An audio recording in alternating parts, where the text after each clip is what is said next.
Hello, overview of scheme എന്ന ടോപ്പിക്കാണ് നമ്മൾ ഡിസ്കസ് ചെയ്തുകൊണ്ടിരിക്കുന്നത്.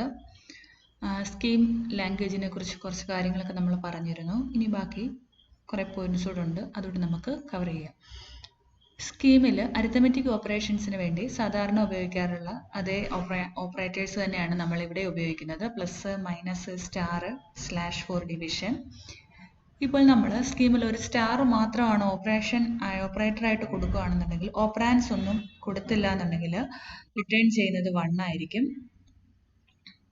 ദെൻ പ്ലസ് ആണെന്നുണ്ടെങ്കിൽ റിട്ടേൺസ് 0. ആഡ് പ്ലസ് ആണ് നമ്മൾ കൊടുക്കുന്നതെങ്കിൽ അതിൽ എത്ര ഓപ്പറാൻസ് ഉണ്ടോ അതിനെയെല്ലാം ആഡ് ചെയ്തായിരിക്കും നമുക്ക് ആൻസർ കിട്ടാറുള്ളത്. പിന്നെ നമ്മൾ അറിഞ്ഞിരിക്കേണ്ടത് പ്രിമിറ്റീവ് ഫംഗ്ഷൻസ് ആയിട്ടുള്ള അബ്സല്യൂട്ട്, സ്ക്വയർ റൂട്ടിന് SQRT, റിമൈൻഡർ, മോഡുലസ് ഓപ്പറേഷന് വേണ്ടി റിമൈൻഡർ, മിൻ, മാക്സ്, ഇങ്ങനെയുള്ള ഫംഗ്ഷൻസ് എല്ലാം എന്ത് കിട്ടുന്നുണ്ട്, സ്കീമിൽ അവൈലബിൾ ആണെന്ന് പറഞ്ഞു. ഇനി നമ്മൾ ടൈപ്പ് പ്രെഡിക്കേറ്റ് ഫംഗ്ഷൻസിനെ കുറിച്ചാണ്. ഇവിടെ നോക്കൂ, ഇങ്ങനെ എഴുതിയാൽ ബൂളിയൻ ക്വസ്റ്റ്യൻ മാർക്ക് എക്സ് എന്ന് എഴുതിയാൽ എക്സ് ഈസ് എ ബൂളിയൻ എന്നായിരിക്കും നമുക്ക് തരിക. ക്യാർ ക്യാർ ആണ് ക്വസ്റ്റ്യൻ മാർക്ക് എക്സ് എന്നാണെങ്കിൽ X is A character. String, symbol. ഇവിടെ സിമ്പൽ ഇങ്ങനെ നമുക്ക് എല്ലാ വേരിയബിളിൻ്റെ ഇതിൻ്റെ ടൈപ്പ് നമുക്ക് ചെക്ക് ചെയ്യാൻ പറ്റും. എക്സ് ബൂളിയൻ ആണോ, എക്സ് ക്യാരക്ടർ ആണോ, എക്സ് സ്ട്രിങ് ആണോ, സിമ്പൽ ആണോ, നമ്പർ ആണോ, ലിസ്റ്റ് ആണോ, പെയർ ആണോ, ഇങ്ങനെ നമുക്ക് ചെക്ക് ചെയ്യാൻ വേണ്ടി പറ്റും. ഇവിടെ സിമ്പൽ എന്നതാണ് നമുക്ക് അറിയാൻ വയ്യാത്ത ഒരു വേർഡ്. സിമ്പൽ എന്നതുകൊണ്ട് ഉദ്ദേശിക്കുന്നത് നമ്മൾ സി ലാംഗ്വേജിൽ പഠിച്ചിട്ടുള്ള ഐഡന്റിഫയേഴ്സ് ഉണ്ടല്ലോ, നമ്മൾ സാധാരണ മറ്റ് ലാംഗ്വേജുകളിൽ ഉപയോഗിക്കുന്ന ഐഡന്റിഫയേഴ്സിനെയാണ് സ്കീമിൽ സിമ്പൽ എന്നതുകൊണ്ട് ഉദ്ദേശിക്കുന്നത്. പിന്നെ ഇതിനെയൊക്കെയുള്ള റിസൾട്ട് എന്തായിരിക്കും, ട്രൂ അല്ലെങ്കിൽ ഫോൾസ് എന്നായിരിക്കും ഇതിന്റെ വാല്യൂ. നമുക്ക് എക്സ് ബൂളിയൻ ആണെങ്കിൽ ട്രൂ അല്ലെങ്കിൽ ഫോൾസ്. അപ്പൊ സ്കീമിൽ ട്രൂ, ഫോൾസ് എന്നീ വാല്യൂസിനെ റെപ്രസെന്റ് ചെയ്യുന്നത്, ബൂളിയൻ വാല്യൂസ് ആയിട്ടുള്ള ട്രൂവിനെയും ഫോൾസിനെ റെപ്രസെന്റ് ചെയ്യുന്നത് ഇങ്ങനെയാണ്. ഹാഷ് ടിയും ഹാഷ് എഫും ആയിരിക്കും ട്രൂവിനെയും ഫോൾസിനെയും റെപ്രസെന്റ് ചെയ്യാൻ വേണ്ടി. ഇത്രയും കാര്യങ്ങൾ കൂടി ഒന്ന് അറിഞ്ഞിരിക്കും. ഇനി നമ്മൾ അടുത്തതായിട്ട് ചെയ്യാൻ പോകുന്നത് ഡിഫൈനിങ് ഫംഗ്ഷൻസിനെ നമ്മൾ സ്കീമിൽ റെപ്രസെന്റ് ചെയ്യാൻ പോവുകയാണ്. എങ്ങനെയാണ് ഫംഗ്ഷൻസ് എഴുതുന്നത്? ഫംഗ്ഷൻസിനെ എഴുതാൻ വേണ്ടി നമ്മൾ ലാംഡ എന്നൊരു ടേമാണ് ഉപയോഗിക്കുന്നത്. ലാംഡ കാൽക്കുലസ് ഞാൻ പറഞ്ഞിട്ടുണ്ട്. ലാംഡ എന്നത് എങ്ങനെ എഴുതേണ്ടതെന്ന് ചോദിച്ചാൽ, ലാംഡ ഓഫ് എക്സ്. ഈ എക്സ് എന്താണ്? ഇത് ഫോർമൽ ആർഗ്യുമെന്റ് ആണ്. ഈ ഫംഗ്ഷനെ കോൾ ചെയ്യാൻ വേണ്ടി നമ്മൾ പാസ് ചെയ്ത് കൊടുക്കുന്ന ആർഗ്യുമെന്റിനെയാണ് ഇവിടെ എക്സ് എന്നതുകൊണ്ട് ഉദ്ദേശിക്കുന്നത്. ലാംഡ ഓഫ് എക്സിൽ ആൻസർ എന്താണ്? ഇതിന് ശേഷം കാണുന്ന ഇത്രയും പോർഷൻ ഉണ്ടല്ലോ, ഈ ബ്രാക്കറ്റ് തൊട്ട് ഈ ബ്രാക്കറ്റ് വരെ, ഈ ഫംഗ്ഷന്റെ ഡെഫിനിഷൻ ആയിരിക്കും ഇവിടെ കാണാറുള്ളത്.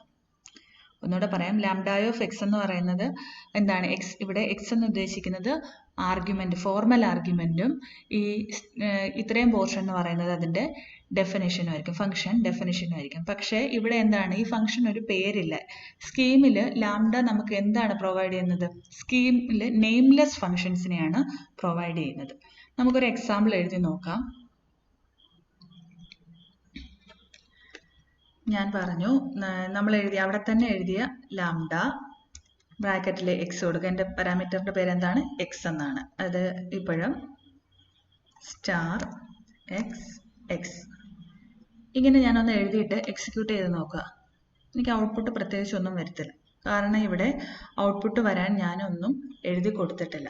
ഇനി എനിക്കിതിന്റെ ആൻസർ കിട്ടണം എന്നുണ്ടെങ്കിൽ എനിക്ക് ഏത് വേരിയബിളിന്റെയാണ് ഈ ഫംഗ്ഷൻ എക്സിക്യൂട്ട് ചെയ്യേണ്ടത്? ഏത് വാല്യൂവിന്റെ, ഇത് എന്തിനുള്ള ഫംഗ്ഷനാണ്? സ്ക്വയർ കണ്ടുപിടിക്കുക. എക്സ് സ്റ്റാർ എക്സ് എന്ന് പറഞ്ഞാൽ സ്ക്വയർ അല്ലേ? ഏത് വാല്യൂവിന്റെ ആണെന്നുണ്ടെങ്കിൽ 4ന്റെ ആണ് എനിക്ക് സ്ക്വയർ കണ്ടുപിടിക്കേണ്ടതെന്നുണ്ടെങ്കിൽ ഞാൻ ഇങ്ങനെ എഴുതി കൊടുത്താൽ മതി. എന്നാൽ ഇവിടെയും ഇവിടെ ഒരു എറർ കാണിക്കുന്നു. ഇവിടെ കോമ വേണ്ട, ഒരു മിസ്റ്റേക്ക് പറ്റിയതാണ്. കോമ വേണ്ട.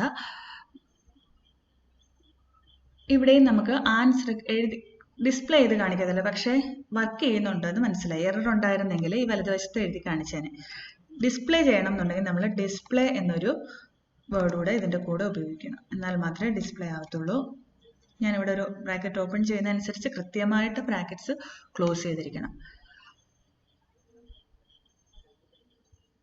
ആൻസർ വരുന്നുണ്ടോ നോക്കാം. 16. അല്ലേ? 4ന്റെ എന്താണ് പവർ എന്ന് പറയുന്നത് 16 ആണ്. ഇങ്ങനെയാണ് നമ്മൾ എന്ത് ചെയ്യുന്നത്? ഫങ്ഷൻസിനെ എഴുതുന്നത്. അപ്പോൾ ഫങ്ഷൻസിനെ എഴുതേണ്ടത് എങ്ങനെയാണെന്ന് ഞാൻ പറഞ്ഞു തന്നു. ലാംഡ ഓഫ് എക്സ്, ഇവിടെ ഞാൻ എക്സ് ആണ് കൊടുത്തത്. ഇപ്പം നിങ്ങൾക്ക് വേറെ എന്തെങ്കിലും കൊടുക്കണമെന്നുണ്ടെങ്കിൽ അങ്ങനെയും കൊടുക്കാം. എക്സിന് പകരം വേരിയബിൾ നിങ്ങൾക്ക് ഇഷ്ടമുള്ള സിമ്പൽ, വേരിയബിൾ അല്ലെങ്കിൽ ഐഡന്റിഫയറിന് ഇവിടെ എന്താ പറയുക? സിമ്പൽ. ഇഷ്ടമുള്ള സിമ്പൽ നെയിം നിങ്ങൾക്ക് ഇവിടെ കൊടുക്കാവുന്നതാണ്. ഇനി ഞാൻ ഇവിടെ എന്താണ് ഇങ്ങനെ എഴുതാം ഫംഗ്ഷനെ എന്ന് ഞാൻ പറഞ്ഞു. പക്ഷെ ഇവിടെ എന്താണ് ഒരു പ്രശ്നം ഞാൻ പറഞ്ഞത്? സോറി, ഇവിടെ എനിക്ക് ഈ ഫംഗ്ഷന് ഒരു പേര് കിട്ടുന്നില്ല, അല്ലേ? ഒരു ഫംഗ്ഷൻ നെയിം ഞാൻ ഈ ഫംഗ്ഷന് കൊടുത്തിട്ടുണ്ട്. നെയിംലെസ് ഫംഗ്ഷനെയാണ് എനിക്ക് ലാംഡ പ്രൊവൈഡ് ചെയ്യുന്നതെന്ന് പറഞ്ഞായിരുന്നു. അപ്പം ഫംഗ്ഷൻസിന് അല്ലെങ്കിൽ വേരിയബിൾസിന് നെയിം, വാല്യൂസിന്, വേരിയബിൾസ് എന്നല്ല വാല്യൂസിനും ഫംഗ്ഷൻസിനും ഒക്കെ നെയിം കൊടുക്കാൻ വേണ്ടിയാണ് നമ്മൾ ഇവിടെ ഡിഫൈൻ എന്ന് പറയുന്ന ഒരു ഓപ്ഷൻ ഉണ്ട്. ഡിഫൈൻ ഉണ്ട്, ലെറ്റ് ഉണ്ട്. പക്ഷെ ഇപ്പം നമ്മൾ ഡിഫൈൻ പഠിക്കുക. അടുത്ത വീഡിയോയിൽ നമുക്ക് ലെറ്റ് സ്റ്റാർ, ലെറ്റ് റെക് ഇതൊക്കെ എന്താണെന്ന് പഠിക്കാം. ഇവിടെ നിങ്ങൾ അറിഞ്ഞിരിക്കേണ്ടത് ഡിഫൈൻ എന്തിനു വേണ്ടിയിട്ടാണെന്ന് ചോദിച്ചാൽ ഏതെങ്കിലും വാല്യൂസിന് അല്ലെങ്കിൽ ഏതെങ്കിലും വാല്യൂസിന് ഒരു നെയിം അസൈൻ ചെയ്യാൻ, അല്ലെങ്കിൽ ഏതെങ്കിലും ഫംഗ്ഷൻസിന് ഒരു നെയിം അസൈൻ ചെയ്യാൻ വേണ്ടിയിട്ടാണ് നമ്മൾ എന്ത് ഉപയോഗിക്കുന്നത്? ഈ ഡിഫൈൻ ഉപയോഗിക്കുന്നത്. ഇവിടെ ഞാൻ ഈ ഫംഗ്ഷന് നമ്മൾ നേരത്തെ എഴുതിയ അതേ ഫംഗ്ഷനെ എന്ത് ചെയ്യുന്നു? ഡിഫൈൻ ഉപയോഗിച്ച് എഴുതുകയാണെങ്കിൽ ഇവിടെ ഞാൻ ന്യൂ ലൈൻ എന്ന് കൊടുത്തു. ന്യൂ ലൈൻ കൊടുത്താൽ അടുത്ത ലൈനിലായിരിക്കും എനിക്ക് ഇനി ഔട്ട്പുട്ട് വരുന്നത്. ഞാൻ എന്ത് എഴുതാനാണ് പറഞ്ഞത്? ഡിഫൈൻ എന്ന് എഴുതണം. അതിനുശേഷം എന്താ ചെയ്യേണ്ടത്? ഇത് എന്തിനുള്ള ഫംഗ്ഷനാണ്? സ്ക്വയർ കണ്ടുപിടിക്കാനുള്ള. സ്ക്വയർ കണ്ടുപിടിക്കേണ്ട ആരുടെയാണ് സ്ക്വയർ കണ്ടുപിടിക്കേണ്ടതെന്ന് വെച്ചാൽ എക്സ് അല്ലേ നമ്മൾ കൊടുത്തത്, അത് തന്നെ. ഇനി ഇവിടെ എന്താണ് ചെയ്യേണ്ടത്? ഇവിടെ റിസൾട്ട് എന്താണ്? ആൻസർ അല്ലെങ്കിൽ അതിൻ്റെ ഡെഫിനിഷൻ എന്താണ്? എക്സ്. ഇതാണ് നമ്മുടെ ഡെഫിനിഷൻ. ഇനി എനിക്ക് ഇതിൻ്റെ ആൻസർ കിട്ടണം എന്നുള്ളപ്പോൾ എന്ത് ചെയ്താൽ മാത്രം മതി? സ്ക്വയർ എന്തെഴുതുന്നത്? ബ്രാക്കറ്റിൽ എഴുതണം. സ്ക്വയർ 6 ആണ് കൊടുത്തിട്ടുള്ളത്. കിട്ടുന്നുണ്ടോ എന്ന് നോക്കാം. ഓക്കെ, കിട്ടുന്നുണ്ട്. പക്ഷെ നമ്മൾ ഡിസ്പ്ലേ ചെയ്യാൻ കൊടുത്തില്ലല്ലോ. ഡിസ്പ്ലേ ചെയ്യാനുള്ള ഡിസ്പ്ലേ ചെയ്യാൻ നമ്മൾ കൊടുക്കേണ്ട ഒരു കീവേഡ് ഞാൻ വിട്ടുപോയതാണ്.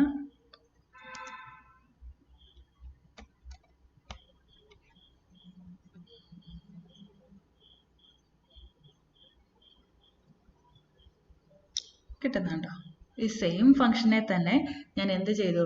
ഒന്ന് മാറ്റം വരുത്തി എഴുതി. എങ്ങനെ എഴുതി? ഡിഫൈൻ ഉപയോഗിച്ച്. ഇപ്പൊ എനിക്ക് ഈ ഫംഗ്ഷൻ ഇനി എവിടെയൊക്കെ വേണമെങ്കിലും കോൾ ചെയ്യാം. സ്ക്വയർ എന്ന് പറഞ്ഞ് മാത്രം കോൾ ചെയ്താൽ മതി. ഇവിടെ ആണെന്നുണ്ടെങ്കിൽ ആദ്യത്തെ കേസിലാണെങ്കിൽ എന്ത് വേണമായിരുന്നു? ആ ഫംഗ്ഷൻ എഴുതി അതിന്റെ കൂടെ മാത്രമാണ്. അതാണ് നോക്കുക, ആ ഫംഗ്ഷൻ എഴുതി അതിന് ശേഷം ഞാൻ ആ പാരാമീറ്ററോടെ കൊടുത്തത്. പക്ഷെ രണ്ടാമത്തെ കേസിൽ എന്താണ്? ഞാൻ ഫംഗ്ഷനെ ഞാൻ വേറൊരു സ്ഥലത്ത് ഡിഫൈൻ ചെയ്തു വെച്ചു. എനിക്ക് ആൻസർ എപ്പോഴാണോ അല്ലെങ്കിൽ എപ്പോഴാണോ ഫംഗ്ഷനെ കോൾ ചെയ്യേണ്ടത് ആ ഫംഗ്ഷൻ നെയിമും പാരാമീറ്ററോടെ ഞാൻ പാസ് ചെയ്ത് കൊടുത്താൽ മതി. ഇവിടെ നമ്മൾ കാണുന്ന ഇത്രയും ഭാഗത്തിന് എന്താണ് പറയുന്നത്? ഫോർമൽ ആർഗ്യുമെന്റ് ആണ് ഈ കാണുന്ന എക്സ്. ഇത് ഫംഗ്ഷൻ ഡെഫിനിഷൻ ആണ്. ഇവിടെയും ഇത് ഫംഗ്ഷൻ ഡെഫിനിഷനും ഫംഗ്ഷന്റെ നെയിമും ഫംഗ്ഷന്റെ ആർഗ്യുമെന്റും ആണ്, ഫോർമൽ ആർഗ്യുമെന്റും ആണ്. ഇതെന്താണ്? ഈ സ്ക്വയർ 6 എന്ന് പറയുന്നത്? ഇത് 6 എന്ന് പറയുന്നത് ആക്ച്വൽ ആർഗ്യുമെന്റ് ആണ്. ഇവിടെ ഈ 4 എന്ന് പറയുന്നത് ആക്ച്വൽ ആർഗ്യുമെന്റ്. ഇതൊക്കെ നമുക്കറിയാലോ, ഫോർമൽ ആർഗ്യുമെന്റ്സ്, ആക്ച്വൽ ആർഗ്യുമെന്റ്സ് ഒക്കെ നമ്മൾ പഠിച്ചിട്ടുള്ളതാണ്. Okay, thank you.